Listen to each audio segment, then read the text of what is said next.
Swayam Prabha. Digital India. Educated India.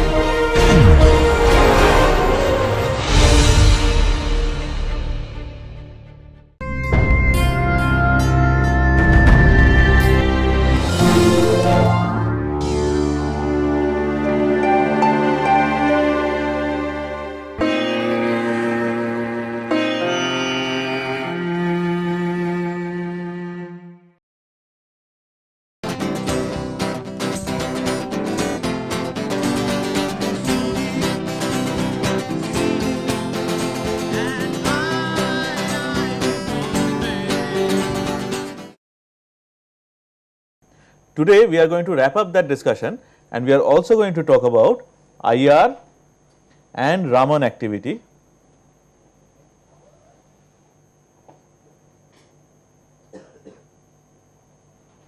Of normal modes of vibration.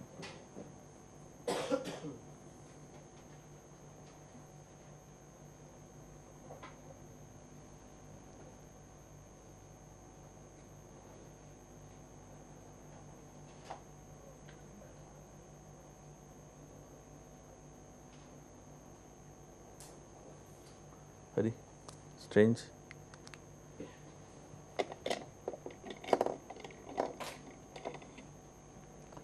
Okay, that is what we are going to talk about today. But before that, I asked you to do something at home.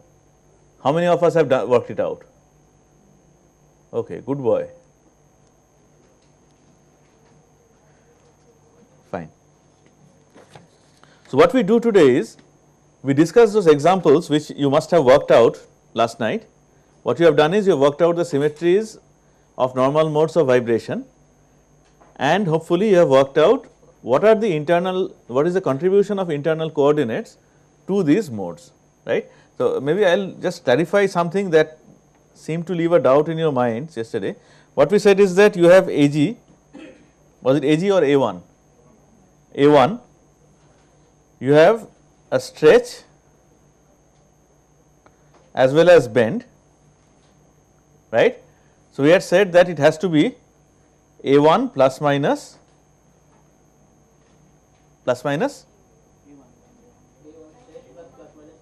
right, stretch plus minus A1 bend. Maybe I should clarify this a little bit. This is a linear combination, right. So, what we are saying is this xi is equal to maybe A stretch, A1 stretch plus A bend, A1 bend. Okay. Now, these one of these coefficients can be 0. We are not saying that it can never be 0, but the general solution is that it is a linear combination of both.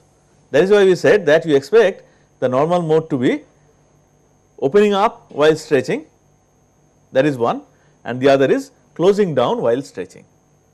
Now, how much contribution of stretch and how much contribution of bend will be there, that depends on these coefficients, right. So, a special case would be one of the coefficients is 1, the other is 0, then it will be a pure stretch or a pure bend, but this is the general solution, right. And the magnitude of the coefficients depends on things like the force constant and atomic weight. That is something that we will not be able to cover in this course. For that, you have to actually work out the Wilson's FG matrix and move over to what are called the symmetry coordinates. We will not be able to do that in this course, unfortunately, but that is what I thought I will make a point so that there is no confusion. Okay, this is a general solution. Okay. So, today we want to talk about IR activity and Raman activity of normal modes. Of course, whoever has studied CH442 or an equivalent molecular spectroscopy course would already know this. It would be revision for them. Shantanu. Yeah. There is no use, they are redundant, you throw them away. See why they arise. They arise because we are taking a coordinate that is not there. Okay? We are considering the 3 angles, and we are getting the redundant coordinate that we always get is totally symmetric, and it is impossible that all the angles will increase at the same time if it is like BF3 in a plane. If you have worked out the example of the tetrahedron CH4, there also you would have encountered a similar totally symmetric bending vibration which is redundant. For things like ammonia, the problem is not there because it can expand, there is no issue. All angles can increase at the same time. But if there is a fourth bond like in CH4, if this increase takes place, then automatically these angles become smaller. It is not possible for these angles to increase also. So that is why you get a redundant coordinate in a system which is say tetrahedral or a system that is D3H. For C3V there is no problem, alright. So redundant system arises out of taking one coordinate too many, but then as we saw yesterday, if you do not take that one coordinate too many, it is very difficult to formulate the problem.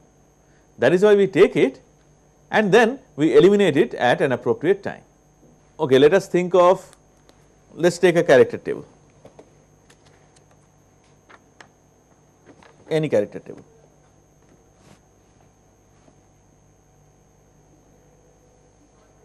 Which character table do you like? The one that is showing up. Huh?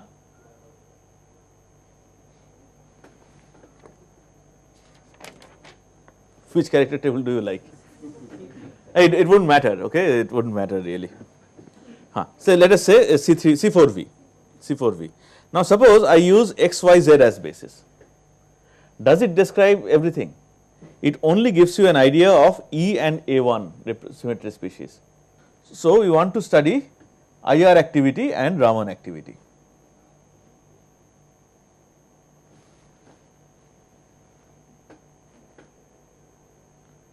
Today I will not miss the end point. This is fine.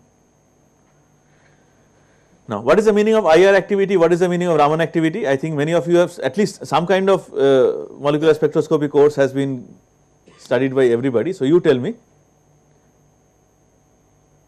We are talking about vibrations, right? In what kind of spectroscopy do we see vibrations?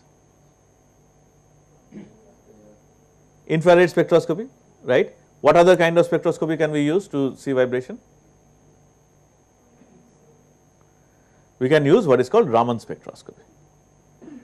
Has everybody here know about Raman spectroscopy? If not, do not be shy to say that. Today we do not have to finish at 6:30. Okay. We will just give a very brief idea of Raman spectroscopy. It is like this.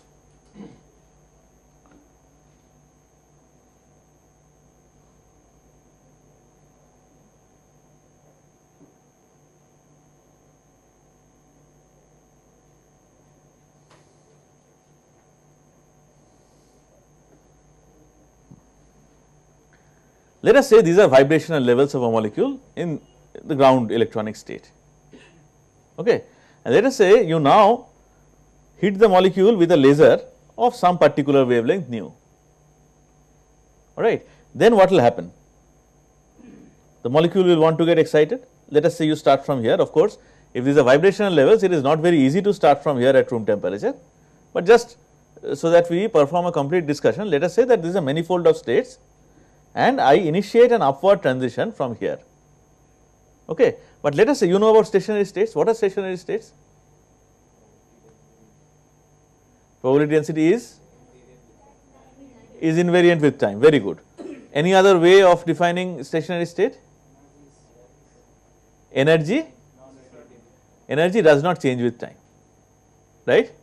That was actually Bohr's definition, that these are states in which the energy does not change with time. So, stationary not with respect to space, but with respect to energy, constant energy states. So, these are stationary states. What are non-stationary states?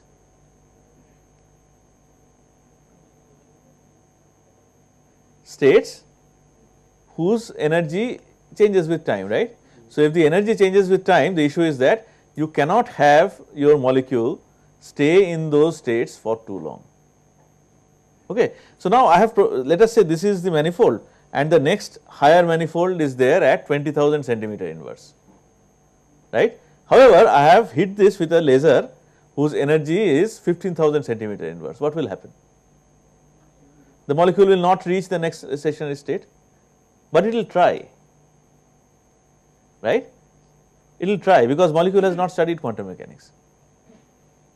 So, it does not know that it is not supposed to absorb this photon, putting in very, very simple terms of course, right. So, what it will do is it will try, but then it will not reach a stationary state, but there are like many non-stationary virtual states in between. So, it is going to reach a virtual state. Okay. Without getting into any math, we can perhaps develop some very qualitative idea about virtual states. If you think of a game of basketball, okay, you have the ball, the basket is there, the ball is in your hand. If you hold it and stand, that is your ground state. Okay. Unless you tire, the ball is going to be in your hand forever. So, lifetime is infinite. Okay. You throw the ball in the right direction with right energy, what happens is it enters the basket, gets entangled in the net, so stays there for a very small time and then it falls. So, it has a finite lifetime there. So, the basket is analogous to a stationary state, but an excited state. However, if you throw it with not enough energy, then what will happen? The ball will reach some height depending on how hard you have thrown it, and then it will go up and it will come down, right.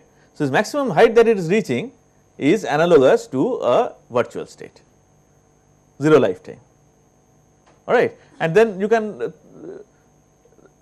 reach the excited state only if you throw the ball with a particular energy in a particular direction. However, you can reach an infinite number of virtual states in between, right, depending on how hard you throw the ball. So, it is something like that, of course not completely analogous. And the other way you could think is that what happens when light is absorbed?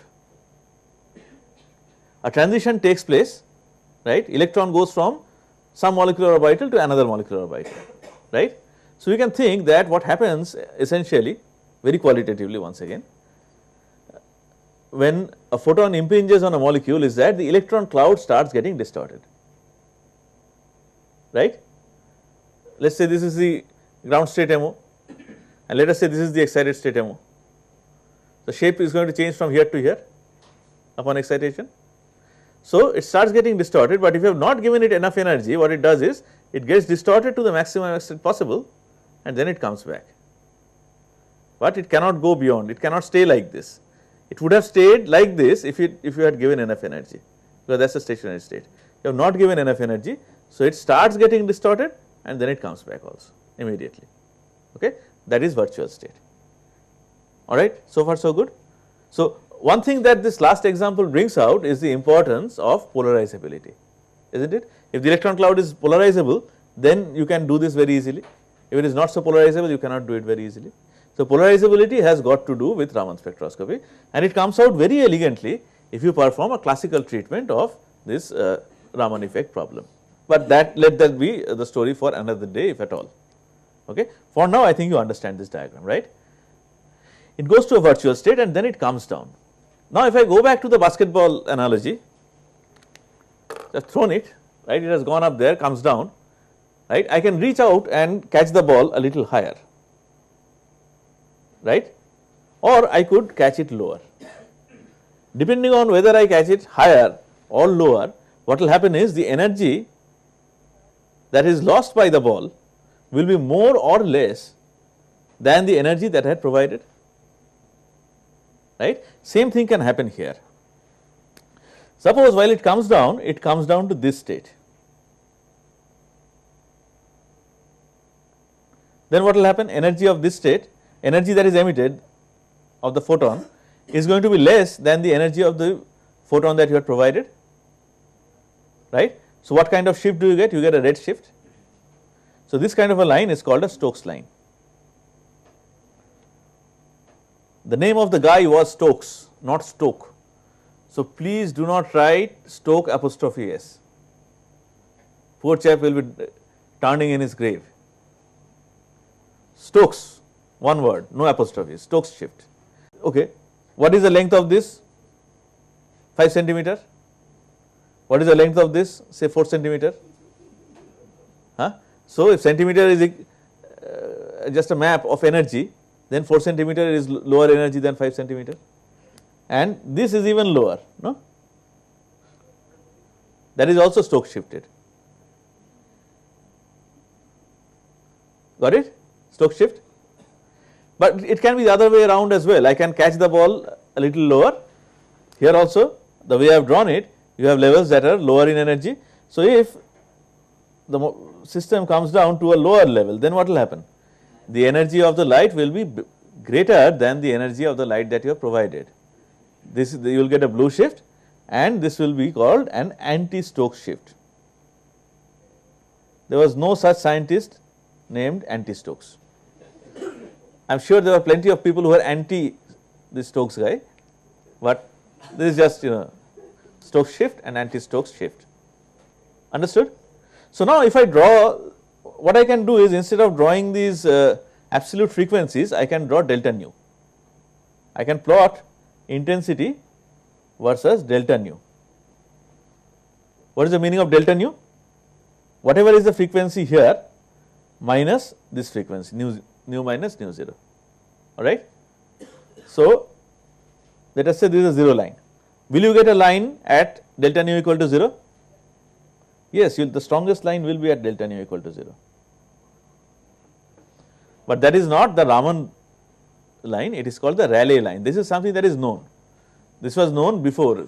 See, Raman was younger than Rayleigh actually. So, Rayleigh came to this world earlier and he discovered the easy thing earlier. Okay, delta nu equal to 0, that is Rayleigh line. Okay, you put in 400 nanometer light, you get out 400 nanometer light, it is just scattered. Raman observed the more difficult thing. He observed lines like this.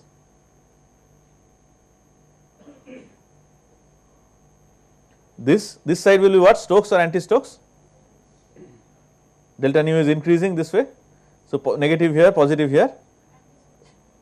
This is Stokes or anti-Stokes. The good thing about writing Stokes first is that you can write anti over it. Anti-Stokes. And what about this? This is of course Stokes line. Now, if you are talking, so what do I get here? What do this delta nu stand for? Don't they stand for the gaps in between vibrational levels? So, this is kind of vibrational spectrum of the molecule if these are vibrational levels.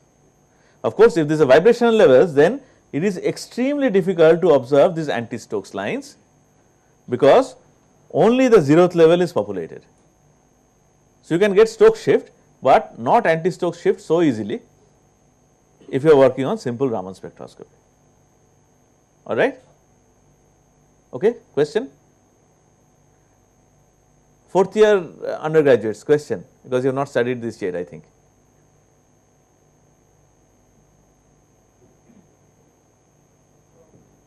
Alright? Okay, fine.